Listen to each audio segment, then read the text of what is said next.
저는 사실 이제 우리 대통령님이 청와대에 계신 5년 내내 거의 화난 상태로 제가 살았다는 거 여러분 기억하실 겁니다. 맨날 백분 토론 나와서 싸우고 뭐 SBS 나가서 싸우고 하루가 멀다 하고 나가서 쌈질하는 걸로 제가 세월을 거의 다 보낸 것 같아요. 실제로 돌이켜보면 저는 화난 상태였던 것 같아요. 늘. 왜냐하면 너무 많은 부당한 공격이 일상적으로 가해졌기 때문에 또 대통령이 그렇게 부당한 공격을 당하고 있는데 그때 싸우는 게 내 일이다 이렇게 생각하고 저는 싸웠던 것 같아요. 정치 뭐 대통령 임기 끝나면 그만하면 되지 그렇게 생각하고 실제로 5년간 제가 정치를 했었는데 그럼에도 불구하고 수많은 일들이 있었지만 제일 분한 거 지금도 너무너무 분해요. 그게 저는 진짜 분해요. 이것은 공분이기도 하고 사적인 분노기도 한데요. 이제 노무현 대통령이 스스로 목숨을 끊으셨지만 죽인 거라고 저는 생각해요. 죽어야 되겠다라고 생각하도록 만들었어요. 누가? 우리 정영월 선생님은 소심하셔가지고 청와대에 계신 분이라던데 이명박 씨가 그렇게 한 거죠. 그죠? 요새 뭐 세월호 사고 나고 나서 숨만 쉬고 있는지 숨도 안 쉬는지 모르겠지만 뭐 나타나지도 않잖아요. 최초의 원인 제공자 아니겠어요? 설령제 한 20년 있던 거를 25년 30년으로 풀어가지고 18년 넘은 배를 들여오게 만든 사람이 이명박 대통령이잖아요. 적어도 최소한 인간으로서의 도리를 안다면 지금이라도 나의 이것대로 규제 완화가 잘못된 거다 미안하다 이 얘기해야 맞는 거 아니에요? 진짜 인간도 아니다 그런 생각이 저는 들어요. 저질이다 이거는. 근데 이미 권력 없는 전직 대통령 욕해본들 뭐 하겠어요. 그렇지만 너무 분한 거는 노무현 대통령은 약점도 많고 그런 분이지만 좋은 사람이었어요. 똑똑하고요. 대학은 안 나오셨지만 지식도 많았고요. 논리적으로 사고할 줄 알고 품격이 있는 분이었어요. 뭐 맨날 조중동에서는 품이 없다고 얘기를 하는데 인간적 품격으로 치면 정말 품격이 있는 분이었어요. 사람을 사랑할 줄 알고 마음을 소통할 줄 알고 자기 잘못이 있을 때 그걸 금방 깨닫고 인정하고 고치려고 노력했던 분이에요. 이게 품격이 있는 인간이죠. 품위가 있는 인간이죠. 이명박 대통령은 진짜 품위가 없는 저질이거든요. 저는 노무현 대통령처럼 사랑받을 자격이 충분한 품격이 있는 인간이 그런 야비하고 저열한 인간에게 죽었다. 이게 진짜 분해요. 지금 생각해도 너무너무 분해요. 그리고 복수를 해야 되는데 우아하게 복수를 해야 될 텐데 그 생각을 많이 하죠. 이것은 저는 일정 부분 사적인 감정인 동시에 공적인 분노라고 저는 생각을 합니다. 너무 심한 말을 하면 현직 대통령한테는 또 시끄러워질지도 모르겠지만 박근혜 대통령은 저질은 아닌 것 같아요. 이명박 대통령처럼 저질은 아니에요. 그러나 좀 다른 글자가 들어가는 질 같아요. 여러분 마음대로 상상하십시오. 제가 그 세월호 사고가 날 때 진도에 있었거든요. 팽목항에서 자동차로 10분 거리에 있는 민박집에서 대한민국 현대사에 대한 글을 마무리하고 있었어요. 아침에 잠깐 민박집 아저씨가 저 앞에 배가 사고 났는데 애들은 다 구했다더라. 그렇게 얘기를 해서 그런 줄 알았어요. 점심 먹으러 나왔다가 애들이 다 죽었다는 것을 알게 됐죠. 그 다음날 진도에서 나왔는데요. 잠이 잘 안 오고 밥 먹다가 이렇게 목이 막 막히고 밤에 저 혼자 민박집에서 방문을 걸어 잠겨놓고 막 소리를 지르고 그렇게 되더라고요. 제가. 그래서 그 진도에 더 있으면 안 될 것 같아서 막 그 민박집에 사람도 아무도 없었는데 나밖에 없었는데 막 기자들이 밀려들고 난리예요. 그래서 이제 제가 그날 짐을 사서 나왔는데 박근혜 대통령이 진도 체육관에 처음 갔을 때 눈물이 나와야 정상이에요. 그렇죠? 우리의 이 눈물샘이라는 거는 이거는 자율신경이에요. 내가 울어야 되겠다 이렇게 해서 울 수도 있지만 나의 의지와 상관없이 내 마음속에 슬픔이 차오르면 저절로 눈물샘이 자극되도록 우리가 설계되어 있잖아요. 어떻게 그 진도 체육관에 와서 안 울 수가 있어요? 저는 그게 정말 이해가 안 되더라고요. 기자회견장에서는 눈물이 나는데 진도 체육관에서 왜 안 나죠? 저는 이거는 아닌 것 같다. 우리 사회가 기본적으로 우리가 나눠야 될 것은 마음이잖아요. 대통령도 잘못할 수 있어요. 정부도 작동이 잘 안 될 수가 있습니다. 그죠? 활동한 7년간, 7년차 집권해오는 동안에 옛날 참여정부, 국민의 정부 시절에는 받아먹더라도 눈치 봐가면서 받아먹고, 그죠? 받아먹더라도 할 일은 좀 하고, 이러던 사람들이 이명박 대통령 취임 이후 지금 7년째 오면서 이제는 아무 일도 안 하고 받아먹고, 해야 될 일을 안 하고 받아먹고, 아예 아무 일도 안 하는 상황으로 와버렸잖아요. 부패가 없을 수는 없지만, 부패는 어디나 있지만, 조심하고, 경계하고, 눈치 보면서 부패하는 것과 대놓고 하는 건 달라요. 저는 이 세월호 사건의 원인은 부정부패라고 생각해요. 정실 인사, 뇌물, 이게 다 돈이 오고 갔든 안 갔든 원칙과 상식에 어긋나는 반칙과 편법, 불법을 저지른 부패잖아요. 그래서 제가 지금도 화가 나는 거는 왜 우리 국민들은 마음으로 소통하는 사람들을 내버려 두고 저렇게 물질에 대한 욕망을 노골적으로 자극하고 타인의 고통에 마음으로 감응할 능력이 없고 왜 이런 사람을 좋아할까? 화가 나요. 예전에 정치할 때는 국민한테 화난다 이런 말 하면 바로 조중동에서 유아무개 드디어 국민 탓까지 이렇게 하기 때문에 제가 할 수 없었지만 이제 정치를 안 하잖아요. 저도 시민이에요. 저도 시민으로서 국민의 한 사람으로서 이제 말해요. 국민들한테도 화가 나요. 저는. 네. 진짜 교감할 줄 아는 수준 있는 인간이 그런 저질에게 죽음을 당하고 그리고 마음으로 교류할 수 없는 사람을 뭘 보고 뽑았는지 모르지만 대통령으로 뽑고 지금도 아이고 대통령 얼굴 상한 거 봐라 얼굴 까칠하다 이러면서 나가서 꼭 1번 찍어야지 이런 분들에게 화가 나요. 저는 이제는 화낼 겁니다. 제가 정치를 다시 하면요 안 돼요.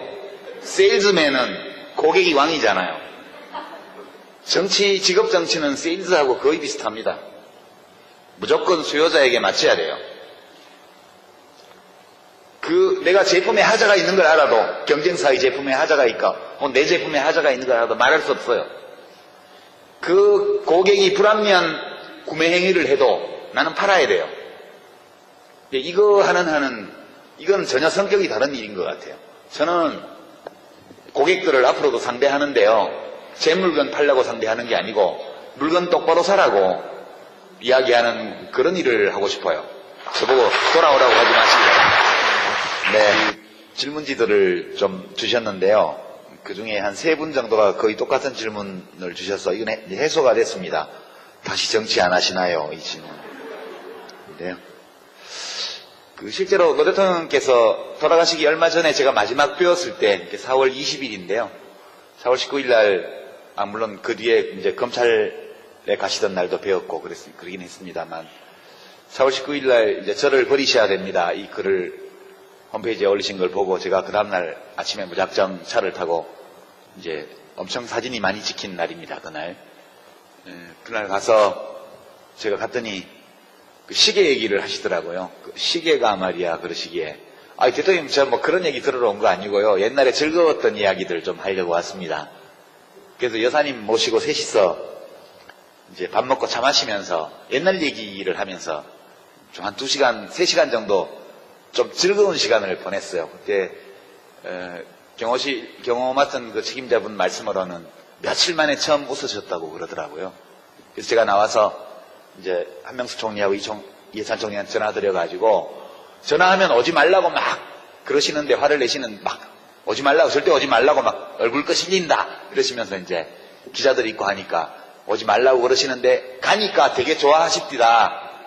그러니까 시골 어르신들이 추석 때 저 못 가겠는데 그러고 그래 바쁜데 회사 일도 바쁜데 안 와도 된다 이러지만 속으로 서운하고 길도 막히는데 말하고 오려고 이렇게 얘기하지만 가면 되게 좋아하시는 거하고 똑같더라고요. 그래서 그 기억도 나고 하는데 그때 4월 20일 날 제가 갔을 때 저한테 진지하게 그렇게 말씀하셨어요.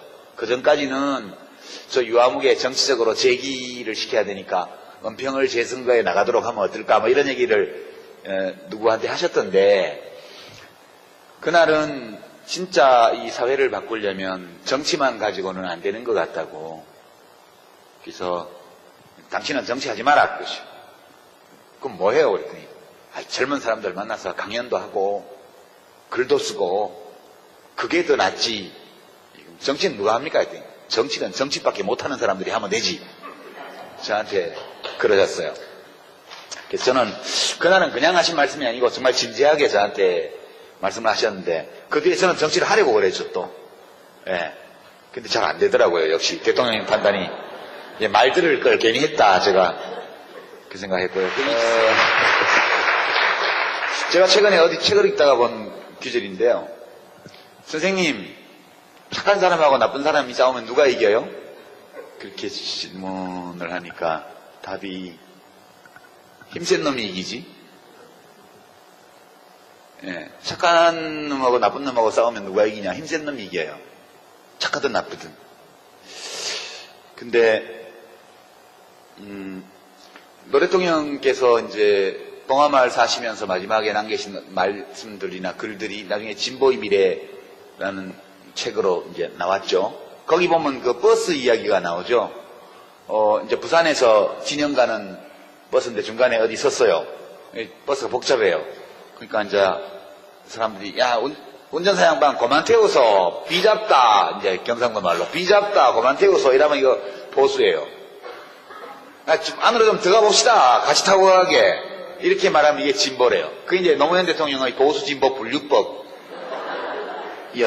이제 그분은 무슨 복잡한 문제든 이렇게 쉽게 바꿔내는 능력이 있는 분이셨어요. 그러니까 언어 감각이 거의 마술사의 수준에 있으신 분이세요. 그런 점에서는. 그러니까 비잡다 그만 태워라. 이렇게 얘기하는 건 보수고 좀 안으로 좀 들어갑시다. 같이 타고 가게. 이렇게 말하면 진보라는 거죠. 그 차이가 뭘까요?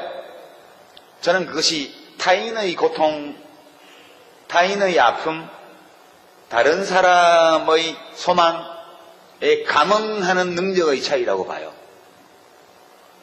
그 감응 능력이 적은 사람이 보수가 돼요. 그 감응을 잘하는 사람이 진보적이에요. 그러니까 보수 진보는 무슨 노동자 계급이라서 진보가 되는 게 아니에요. 제 생각에는. 노동자 계급에 속해도 타인의 고통에 감응할지 모르면 자기 임금 올리는 데만 관심이 있는 거예요. 그죠? 자기는 강남에 사는 뭐 몇백억 부자지만 다른 사람의 고통에 너무 마음이 아픈 사람은 희망버스를 타고 한진중공업으로 가는 거예요. 이게 어찌 보면 계급적 귀속이나 이런 것들은 여러 요인 중에 하나고 그다지 중요한 것이 아닐 수도 있다 저는 그렇게 생각을 합니다. 이렇게 생각하니까 저는 막시스트가 못 되는 거죠. 네?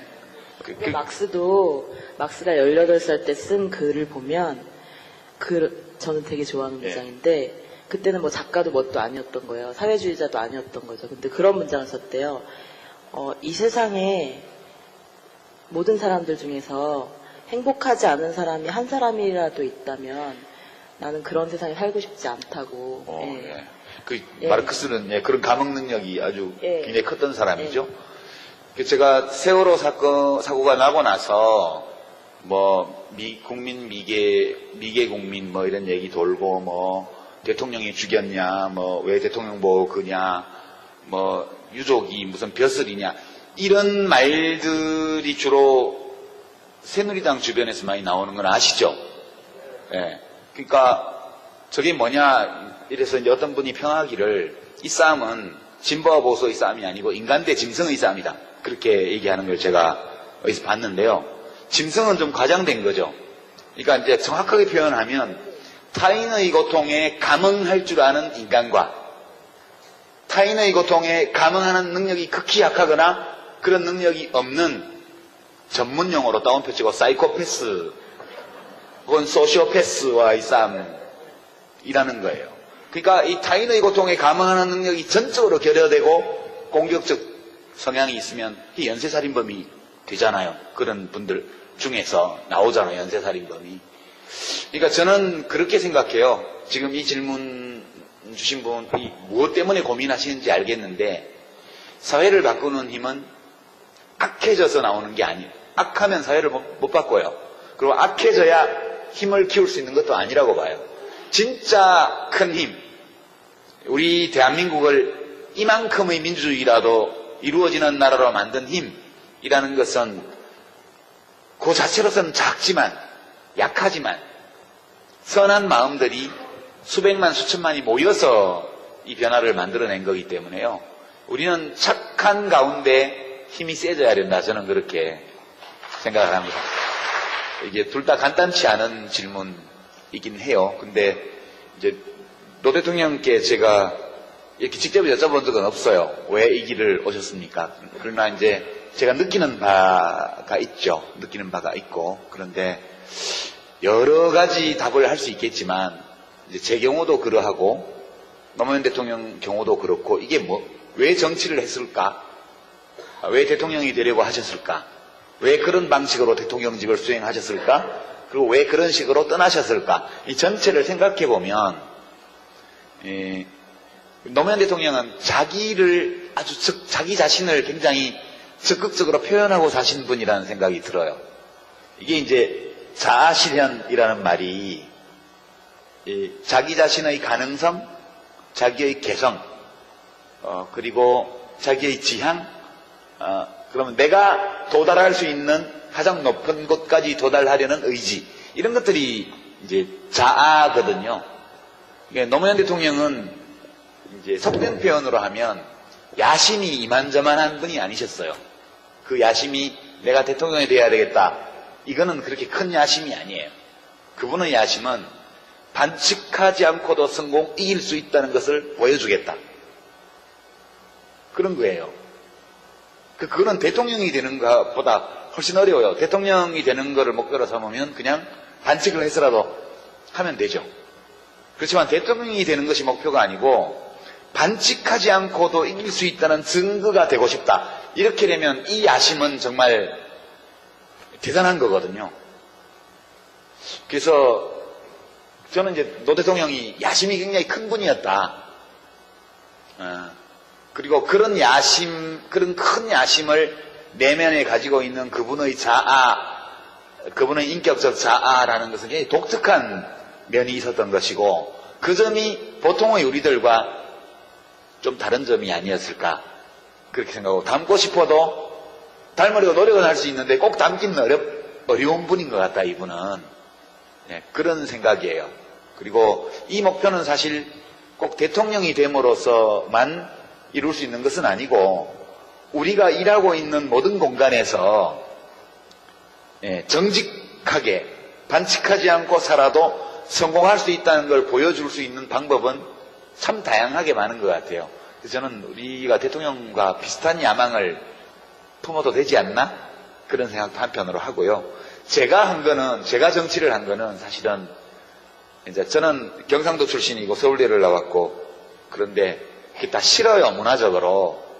옛날에 프랑스 대혁명기 미국 독립전쟁 때 라파에트라는 프랑스 귀족이 있었는데, 그 사람은 미국까지 배 타고 건너와가지고 독립전쟁 하는데 미국 편을 들고 그랬죠. 근데 라파에트가 왜 미국 독립전쟁에 가담했을까? 이제 이거에 대해서 여러 가지 분석이 있는데, 어떤 학자가 분석하기로는 그 당시 유행하던 춤을 출 줄 몰라서, 그러니까 귀부인들이 살롱에 왔다 갔다 하면서 노는 게 체질에 안 맞아서 이제 전쟁터로 갔다는 거죠. 그런 면이 좀 있는 것 같아요. 저는 사실 너무 화가 나서 그때 정치를 했고요. 솔직히 노무현 후보 시절에 그렇게 사람들이 가볍게 여기고 업신여기고 이렇게 하는 걸 보면서 진짜 분통이 터져가지고 했고요. 저는 그분을 꽤 오랫동안 알아왔지만, 제가 서울대를 비롯한 이른바 명문대 운동권에서 직접 겪어보았던 그 어떤 분들보다 뛰어난 분이셨어요. 저는 능력 있는 사람을 좋아해요. 제가 사실 특성이 똑똑한 사람 좋아하고요, 능력 있는 사람을 좋아하고, 의지가 강한 사람 좋아하고 걸출한 어떤 사람을 흠모하는 경향이 저한테 있어요.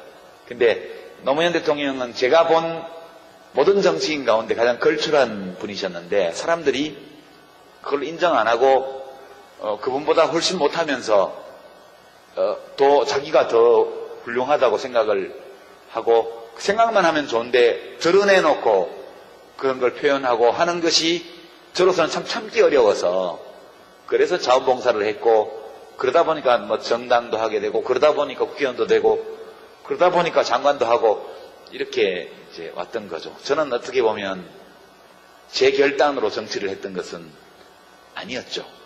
그런 거고 그렇습니다. 그리고 저는 노 대통령님보다 글을 잘 쓰거든요. 정치는 잘 못하지만 그렇게 말씀드리고 그러니까 그 노무현 대통령의 모든 삶과 죽음은 그 노무현이라는 자연인의 자기 표현이었다. 저는 그렇게 생각합니다. 그 다음에 두 번째, 이제, 소위 새누리당 보수 세력, 현재 집권 세력, 이분들도 진짜 애국심이 있냐? 그죠? 진짜 나라를 위해서 일하려고 하냐? 그냥 말만 그렇게 하고 실제로는 자기 이익만 누리려고 하나? 덕담을 해줄 수 있으면 좋겠는데요. 그분들도 그런 좋은 의도를 갖고 있어. 이렇게 말씀해 드릴 수 있으면 참 좋겠는데, 제가 겪어본 바로는 도저히 양심상 그렇게 말 못하겠습니다. 옛날 정치할 때 같으면 그렇게 말할 거예요. 저도 점수를 따야 되기 때문에. 근데 솔직히 제가 국회 안에서 안팎에서 겪어본 걸로는 악한 점이 있어요. 악한 점이. 근데 이 악한 점이 원래부터 타고난 어떤 사악함을 내면에 갖고 있다기보다는 그냥 생각이 없는 거예요. 이게 한나 아렌트가 이야기한 악의 평범성 또는 비속성이라는 건데요. 그 세월호 희생자의 유가족 입장에 서보지 않기 때문에 미개국민 발언이 나오는 거거든요. 그러니까 악의 평범성이라는 것은 그 바날러티라고 영어로서는 그게 우리는 평범성으로 해석을 하는데 제 판단에는 비속성이라고 말하는 게 더 표현하는 게 맞는 것 같아요. 그러니까 내가 저 사람 입장에서 생각을 안 해보는 거예요.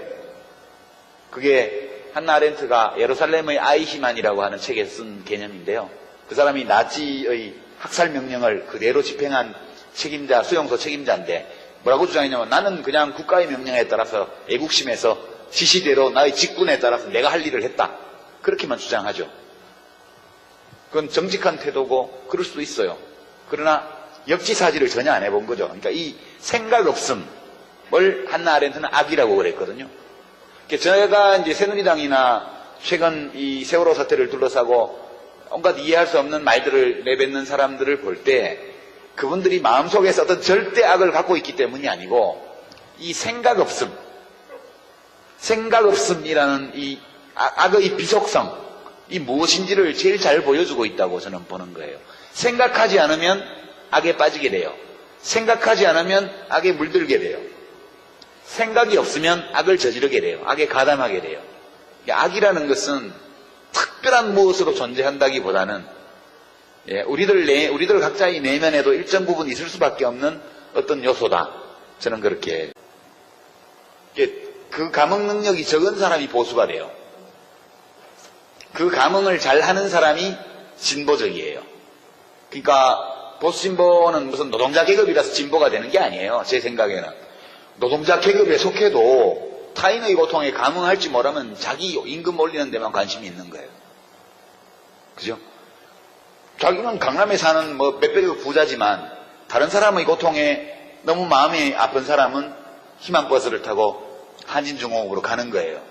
이게 어찌 보면 계급적 귀속이나 이런 것들은 여러 요인 중에 하나고 그다지 중요한 것이 아닐 수도 있다. 저는 그렇게 생각을 합니다. 이렇게 생각하니까 저는 막시스트가 못 되는 거죠. 네?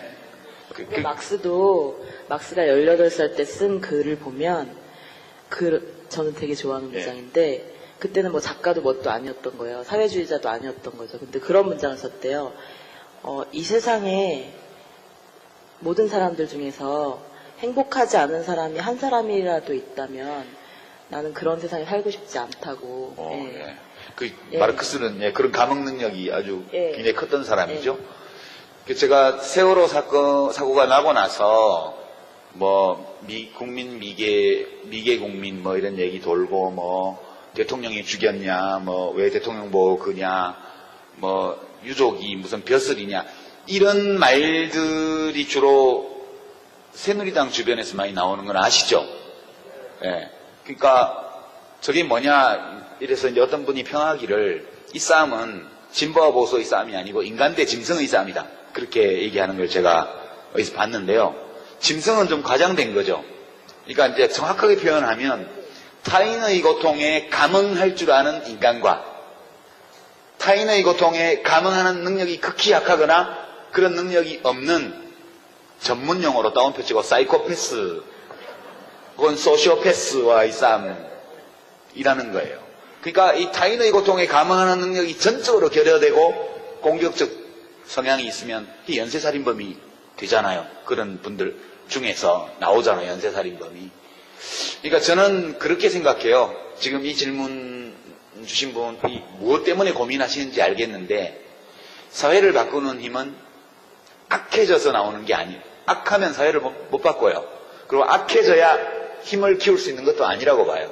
진짜 큰 힘, 우리 대한민국을 이만큼의 민주주의라도 이루어지는 나라로 만든 힘이라는 것은 그 자체로서는 작지만 약하지만 선한 마음들이 수백만 수천만이 모여서 이 변화를 만들어낸 거기 때문에요. 우리는 착한 가운데 힘이 세져야 된다. 저는 그렇게 생각을 합니다. 이게 둘 다 간단치 않은 질문이긴 해요. 근데 이제 노 대통령께 제가 이렇게 직접 여쭤본 적은 없어요. 왜 이 길을 오셨습니까? 그러나 이제 제가 느끼는 바가 있죠. 느끼는 바가 있고. 그런데 여러 가지 답을 할 수 있겠지만 이제 제 경우도 그러하고 노무현 대통령 경우도 그렇고 이게 왜 정치를 했을까? 왜 대통령이 되려고 하셨을까? 왜 그런 방식으로 대통령직을 수행하셨을까? 그리고 왜 그런 식으로 떠나셨을까? 이 전체를 생각해 보면 노무현 대통령은 자기 자신을 굉장히 적극적으로 표현하고 사신 분이라는 생각이 들어요. 이게 이제 자아실현이라는 말이 자기 자신의 가능성, 자기의 개성, 그리고 자기의 지향, 그러면 내가 도달할 수 있는 가장 높은 곳까지 도달하려는 의지, 이런 것들이 이제 자아거든요.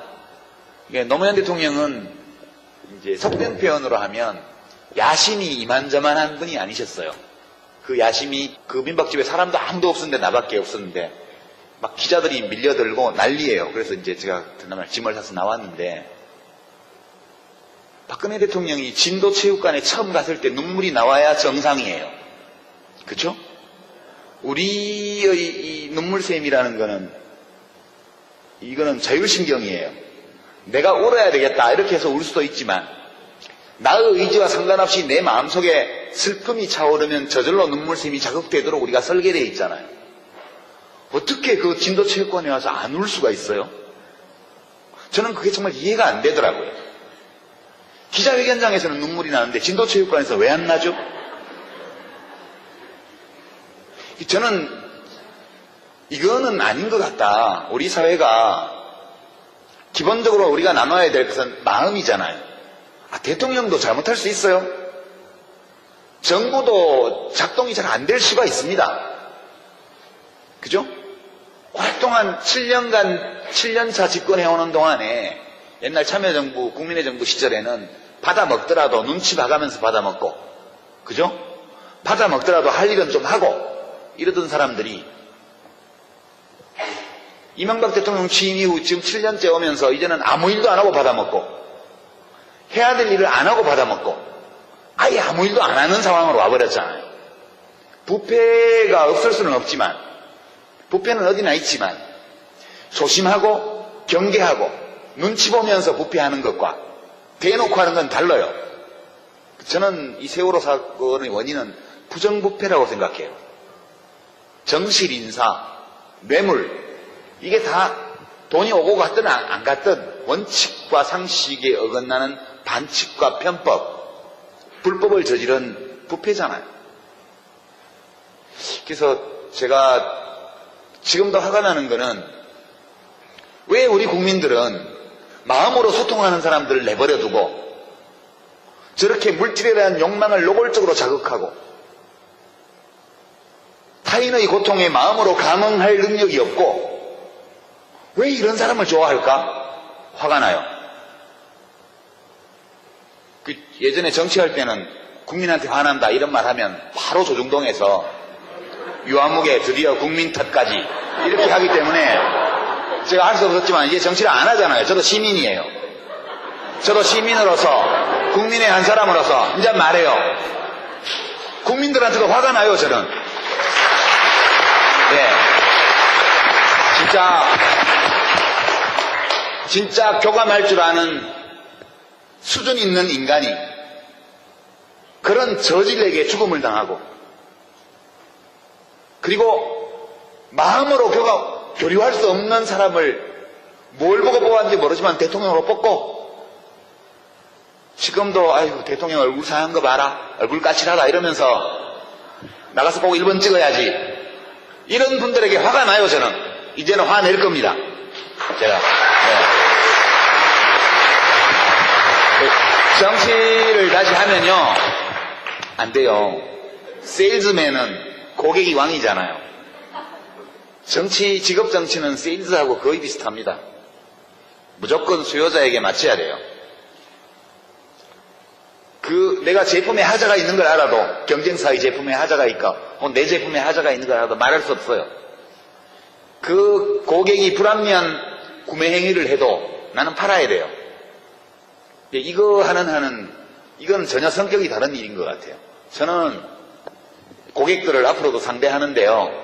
제 물건 팔려고 상대하는 게 아니고 물건 똑바로 사라고 이야기하는 그런 일을 하고 싶어요. 저보고 돌아오라고 하지 마시기 바랍니다. 네, 질문지들을 좀 주셨는데요. 그 중에 한 3분 정도가 거의 똑같은 질문을 주셔서 이건 해소가 됐습니다. 다시 정치 안 하시나요? 이 질문인데요. 실제로 노 대통령께서 돌아가시기 얼마 전에 제가 마지막 뵈었을 때 4월 20일인데요.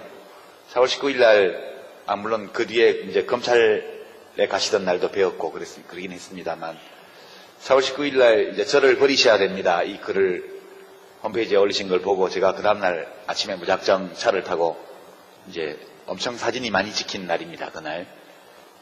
그날 가서 제가 갔더니 그 시계 얘기를 하시더라고요. 그 시계가 말이야 그러시기에 대통령 저 뭐 그런 얘기 들으러 온 거 아니고요. 옛날에 즐거웠던 이야기들 좀 하려고 왔습니다.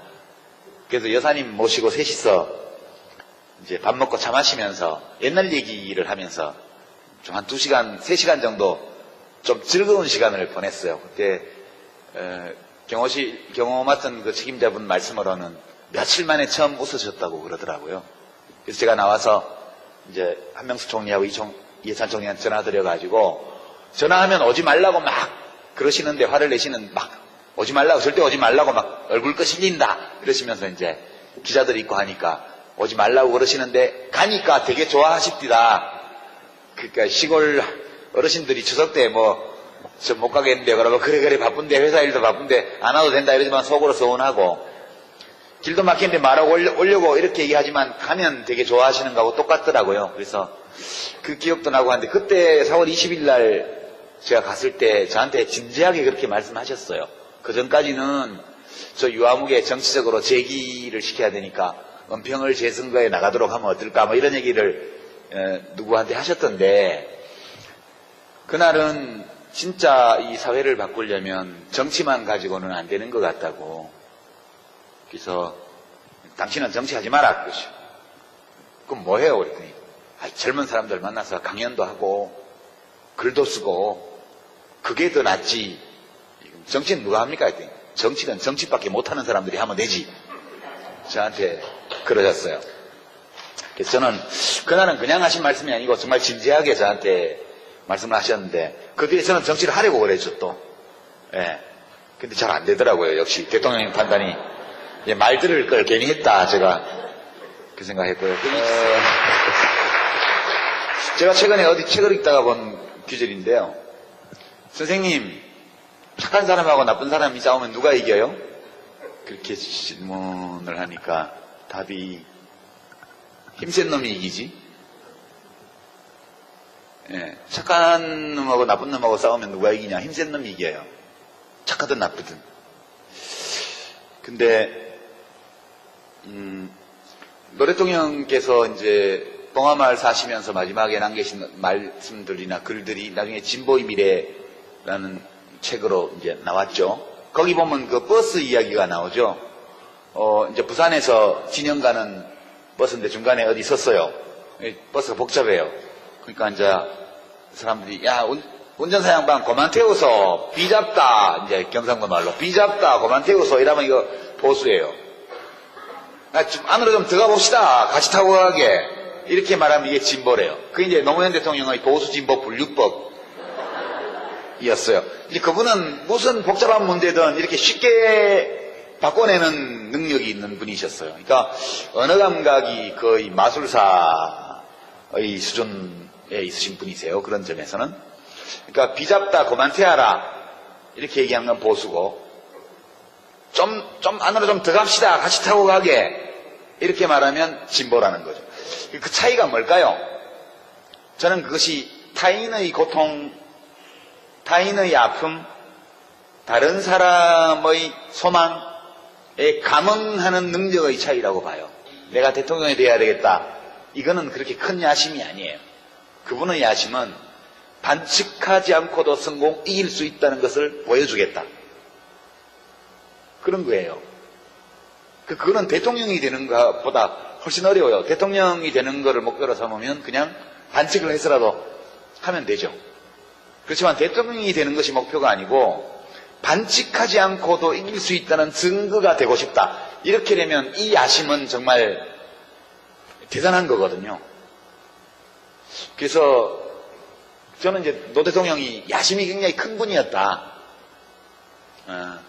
그리고 그런 큰 야심을 내면에 가지고 있는 그분의 그분의 인격적 자아라는 것은 굉장히 독특한 면이 있었던 것이고, 그 점이 보통의 우리들과 좀 다른 점이 아니었을까, 그렇게 생각하고, 닮고 싶어도 닮으려고 노력은 할 수 있는데 꼭 닮기는 어려운 분인 것 같다, 이분은. 네, 그런 생각이에요. 그리고 이 목표는 사실 꼭 대통령이 됨으로써만 이룰 수 있는 것은 아니고, 우리가 일하고 있는 모든 공간에서 정직하게 반칙하지 않고 살아도 성공할 수 있다는 걸 보여줄 수 있는 방법은 참 다양하게 많은 것 같아요. 그래서 저는 우리가 대통령과 비슷한 야망을 품어도 되지 않나? 그런 생각도 한편으로 하고요. 제가 정치를 한 거는 사실은 이제 저는 경상도 출신이고 서울대를 나왔고, 그런데 그게 다 싫어요, 문화적으로. 옛날에 프랑스 대혁명기 미국 독립전쟁 때 라파에트라는 프랑스 귀족이 있었는데, 그 사람은 미국까지 배 타고 건너와가지고 독립전쟁 하는데 미국 편을 들고 그랬죠. 근데 라파에트가 왜 미국 독립전쟁에 가담했을까?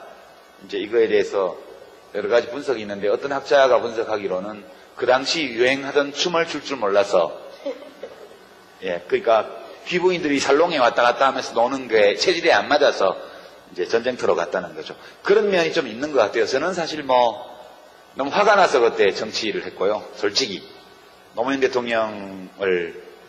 노무현 후보 시절에 그렇게 사람들이 가볍게 여기고 업신여기고 이렇게 하는 걸 보면서 진짜 분통이 터져가지고 했고요. 저는 그분을 꽤 오랫동안 알아왔지만, 제가 서울대를 비롯한 이른바 명문대 운동권에서 직접 겪어보았던 그 어떤 분들보다 뛰어난 분이셨어요. 저는 능력 있는 사람을 좋아해요. 제가 사실 특성이 똑똑한 사람 좋아하고요, 능력 있는 사람을 좋아하고, 의지가 강한 사람 좋아하고, 걸출한 어떤 사람을 흠모하는 경향이 저한테 있어요. 근데 노무현 대통령은 제가 본 모든 정치인 가운데 가장 걸출한 분이셨는데, 사람들이 그걸 인정 안 하고 그분보다 훨씬 못하면서 또 자기가 더 훌륭하다고 생각을 하고, 생각만 하면 좋은데 드러내놓고 그런 걸 표현하고 하는 것이 저로서는 참 참기 어려워서, 그래서 자원봉사를 했고, 그러다 보니까 뭐 정당도 하게 되고, 그러다 보니까 국회의원도 되고, 그러다 보니까 장관도 하고, 이렇게 이제 왔던 거죠. 저는 어떻게 보면 제 결단으로 정치를 했던 것은 아니었죠. 그런 거고, 예, 그렇습니다. 그리고 저는 노 대통령님보다 글을 잘 쓰거든요. 정치는 잘 못하지만. 그렇게 말씀드리고, 그러니까 노무현 대통령의 모든 삶과 죽음은 그 노무현이라는 자연인의 자기 표현이었다. 저는 그렇게 생각합니다. 그 다음에 두 번째, 이제, 소위 새누리당 보수 세력, 현재 집권 세력, 이분들도 진짜 애국심이 있냐? 그죠? 진짜 나라를 위해서 일하려고 하냐? 그냥 말만 그렇게 하고, 실제 저는 사실, 이제 우리 대통령님이 청와대에 계신 5년 내내 거의 화난 상태로 제가 살았다는 거 여러분 기억하실 겁니다. 맨날 100분 토론 나와서 싸우고, 무슨 SBS 나가서 싸우고, 하루가 멀다 하고 나가서 쌈질하는 걸로 제가 세월을 거의 다 보낸 것 같아요. 실제로 돌이켜보면 저는 화난 상태였던 것 같아요, 늘. 왜냐하면 너무 많은 부당한 공격이 일상적으로 가해졌기 때문에, 또 대통령이 그렇게 부당한 공격을 당하고 있는데, 그때 싸우는 게 내 일이다 이렇게 생각하고 저는 싸웠던 것 같아요. 정치 대통령 임기 끝나면 그만하면 되지. 그렇게 생각하고 실제로 5년간 제가 정치를 했었는데, 그럼에도 불구하고 수많은 일들이 있었지만 제일 분한 거, 지금도 너무너무 분해요. 그게 저는 진짜 분해요. 이것은 공분이기도 하고 사적인 분노기도 한데요. 이제 노무현 대통령이 스스로 목숨을 끊으셨지만 죽인 거라고 저는 생각해요. 죽어야 되겠다라고 생각하도록 만들었어요. 누가? 우리 정영훈 선생님은 소심하셔가지고 청와대에 계신 분이라던데, 이명박 씨가 그렇게 한 거죠. 그죠? 요새 세월호 사고 나고 나서 숨만 쉬고 있는지 숨도 안 쉬는지 모르겠지만 나타나지도 않잖아요. 최초의 원인 제공자 아니겠어요? 설령제 한 20년 있던 거를 25년 30년으로 풀어가지고 18년 넘은 배를 들여오게 만든 사람이 이명박 대통령이잖아요. 적어도 최소한 인간으로서의 도리를 안다면 지금이라도 나의 그때 그 규제 완화가 잘못된 거다, 미안하다, 이 얘기해야 맞는 거 아니에요? 진짜 인간도 아니다 그런 생각이 저는 들어요. 저질이다 이거는. 근데 이미 권력 없는 전직 대통령 욕해본들 뭐 하겠어요. 그렇지만 너무 분한 거는, 노무현 대통령은 약점도 많고 그런 분이지만 좋은 사람이었어요. 똑똑하고요. 대학은 안 나오셨지만 지식도 많았고요. 논리적으로 사고할 줄 알고 품격이 있는 분이었어요. 맨날 조중동에서는 품이 없다고 얘기를 하는데, 인간적 품격으로 치면 정말 품격이 있는 분이었어요. 사람을 사랑할 줄 알고 마음을 소통할 줄 알고, 자기 잘못이 있을 때 그걸 금방 깨닫고 인정하고 고치려고 노력했던 분이에요. 이게 품격이 있는 인간이죠. 품위가 있는 인간이죠. 이명박 대통령은 진짜 품위가 없는 저질이거든요. 저는 노무현 대통령처럼 사랑받을 자격이 충분한 품격이 있는 인간이 그런 야비하고 저열한 인간에게 죽었다. 이게 진짜 분해요. 지금 생각해도 너무너무 분해요. 그리고 복수를 해야 되는데 우아하게 복수를 해야 될 텐데 그 생각을 많이 하죠. 이것은 저는 일정 부분 사적인 감정인 동시에 공적인 분노라고 저는 생각을 합니다. 너무 심한 말을 하면 현직 대통령한테는 또 시끄러워질지도 모르겠지만, 박근혜 대통령은 저질은 아닌 것 같아요. 이명박 대통령처럼 저질은 아니에요. 그러나 좀 다른 글자가 들어가는 질 같아요. 여러분 마음대로 상상하십시오. 제가 세월호 사고가 날 때 진도에 있었거든요. 팽목항에서 자동차로 10분 거리에 있는 민박집에서 대한민국 현대사에 대한 글을 마무리하고 있었어요. 아침에 잠깐 민박집 아저씨가 저 앞에 배가 사고 났는데 애들은 다 구했다더라, 그렇게 얘기를 해서 그런 줄 알았어요. 점심 먹으러 나왔다가 애들이 다 죽었다는 것을 알게 됐죠. 그 다음날 진도에서 나왔는데요, 잠이 잘 안 오고 밥 먹다가 이렇게 목이 막 막히고 밤에 저 혼자 민박집에서 방문을 걸어 잠겨놓고 막 소리를 지르고 그렇게 되더라고요, 제가. 그래서 그 진도에 더 있으면 안 될 것 같아서